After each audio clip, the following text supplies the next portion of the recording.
আসসালামু আলাইকুম দর্শক, আমার আজকের রেসিপি বিফ তেহারি। প্যাকেট মশলা দিয়ে কিভাবে খুব সহজে বিফ তেহারি তৈরি করে নিতে হয় সেই রেসিপিটি শেয়ার করছি। আশা করছি আপনারা উপকৃত হবেন। আমি রাঁধুনি রেডিমিক্স তেহারি মশলা দিয়ে তেহারি রান্না করেছি। তেহারি রান্নার জন্য আমি 200 ml সরিষার তেল নিয়ে নিয়েছি।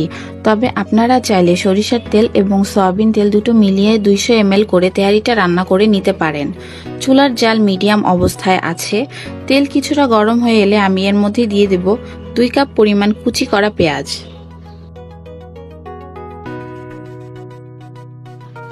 পেঁয়াজগুলো বাদামি করে ভেজে নিতে হবে। সরিষার তেল দিয়ে যখন আমরা কিছু রান্না করি, দেখবেন রান্নার সময় এই তেল অনেকটা ফুলে ওঠে। এতে ভয় পাওয়ার কোনো কারণ নেই, এটা সরিষার তেলের কারণে হয়ে থাকে। এভাবে নাড়তে নাড়তে একটা পর্যায়ে দেখতে পারবেন পেঁয়াজটা বাদামি হয়ে এসেছে। দেখতে পাচ্ছেন ভিডিওতে তেলটা বেশ ভালো করে ফুলে ওঠার কারণে পেঁয়াজটা কিন্তু সহজে দেখা যায় না। সেজন্য এভাবে চামচে নিয়ে পেঁয়াজটা দেখে নিতে হবে বাদামি হয়েছে কিনা। যখন দেখবেন যে পেঁয়াজের কালারটা চেঞ্জ হয়ে বাদামি হয়ে গেছে, সেই পর্যায়ে অন্যান্য মশলাগুলো দিয়ে দিতে হবে। আমার পেঁয়াজটা বাদামি হয়ে গেছে। এবার আমি এতে দিয়ে দিয়েছি আদা বাটা 1.5 টেবিল চামচ, রসুন বাটা 1.5 টেবিল চামচ ও জিরা বাটা 1 টেবিল চামচ।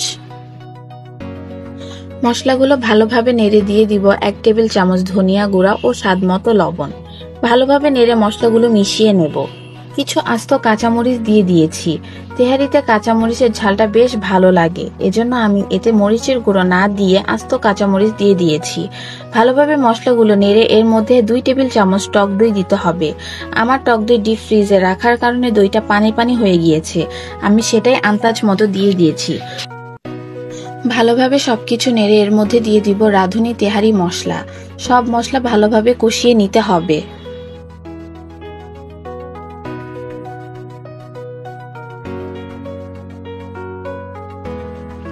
তেহারির জন্য আমি নিয়েছি 1.5 কেজি চর্বি সহ মাংস।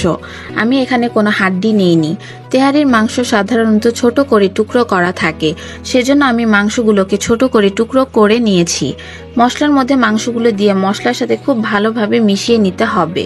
চুলার জালটা বাড়িয়ে দিয়েছি। হাই হিটে মাংসটা কিছুক্ষণ কষিয়ে নেব। এর জন্য প্রথম অবস্থায় কোনো পানি দেওয়ার দরকার নেই। মাংস থেকে যে পরিমাণ পানি বের হবে সেই পানি দিয়ে মাংসটা 50% মতো রান্না হয়ে যাবে এবং বেশ ভালোভাবে কষানো হয়ে যাবে। চুলার আঁচ কমিয়ে মাংসের পাতিলটা ঢাকনা দিয়ে ঢেকে দেব আধা ঘন্টার জন্য। এই আধা ঘন্টার মধ্যে 2-3 বার আমি মাংসটাকে নেড়ে দিয়েছি। চুলার জাল অবশ্যই মিডিয়ামে রাখতে হবে। বেশি জোরে জাল দিয়ে রান্না করতে গেলে কিন্তু মাংস থেকে প্রয়োজনীয় যে পানিটা বের হওয়ার কথা সেটা বের হবে না। আবার ঢেকে দিচ্ছি। ফিরে আসছি মাংসের যে পানিটা উঠেছে সেটা পুরোপুরি শুকিয়ে যাওয়ার পর। আরো প্রায় 20 মিনিট পর দেখলাম মাংসের যে পানিটা উঠেছিল সেটা পুরোপুরি শুকিয়ে গেছে এবং তেল উপরের দিকে ভেসে উঠেছে। এবার মাংসগুলোকে পুরোপুরি সেদ্ধ করার জন্য 1 কাপ পানি দিয়ে দেব। আশা করছি 1 কাপ পানি দিয়ে মাংসটা পুরোপুরি সেদ্ধ হয়ে যাবে। ঢাকনা দিয়ে দিলাম এবং মাংস পুরোপুরি সেদ্ধ হওয়ার পর ফিরে আসছি। আরো প্রায় 40 মিনিট পর ফিরে এলাম। মাংসগুলো রান্না করতে আমার প্রায় 1.5 ঘন্টার মতো সময় লেগেছে। এবার চুলার জালটা কমিয়ে দেব। রাঁধুনি তেহারি মশলার প্যাকেট এর পিছনে পুরো প্রস্তুত প্রণালী দেওয়া আছে, কিন্তু আমি কিছুটা চেঞ্জ করে তেহারিটা রান্না করেছি।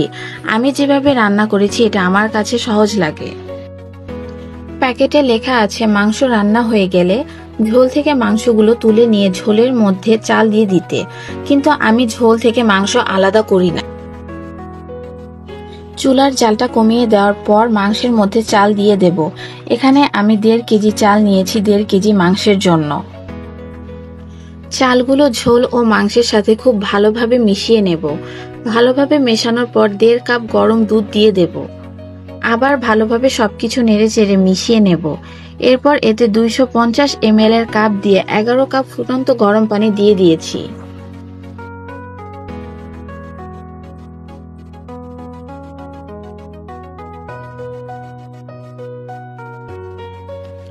সবকিছু ভালোভাবে মিশিয়ে কিছু আস্ত কাঁচামরিচ দিয়ে দিয়েছি। আবার ভালোভাবে নেড়ে স্বাদ মতো লবণ দিয়ে দিয়েছি। এরপর ঢাকনা দিয়ে ঢেকে দিয়েছি। কিছুক্ষণ পর ঢাকনা খুলে আবার ভালোভাবে নেড়ে ঢাকনা দিয়ে দিয়েছি। এভাবে হাই হিটে পানি শুকানো পর্যন্ত ঢাকনা দিয়ে ঢেকে রান্না করে নিয়েছি। পানিটা শুকিয়ে গেলে চুলার আঁচ একদম কমিয়ে এরপর এতে 1 টেবিল চামচ গোলাপ জল ও 1 টেবিল চামচ কেওড়া জল দিয়ে দিয়েছি। ভালোভাবে নেড়ে দিচ্ছি যেন পাতিলে না লেগে যায়। তেহারির চালটা চেক করে দেখছি প্রায় 90% হয়ে গিয়েছে। দমে প্রায় 10 মিনিটের মতো রেখে রান্না করে নিয়েছি। আমার তেহারি পুরোপুরি তৈরি। চুলার জালটা বন্ধ করে দিয়েছি। প্রিয় দর্শক, ভীষণ মজাদার প্যাকেট মশলা দিয়ে চমৎকার স্বাদের একটা তেহারি আমি তৈরি করে নিলাম।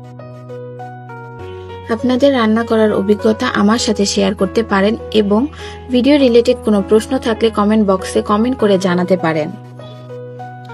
দেখতেই পাচ্ছেন তেহারির কালারটা কতটা সুন্দর এসেছে এবং খুব ঝরঝরেও হয়েছে। আজ তাহলে এই পর্যন্তই। পরবর্তীতে নতুন কোনো রেসিপি নিয়ে আবার হাজির হয়ে যাব।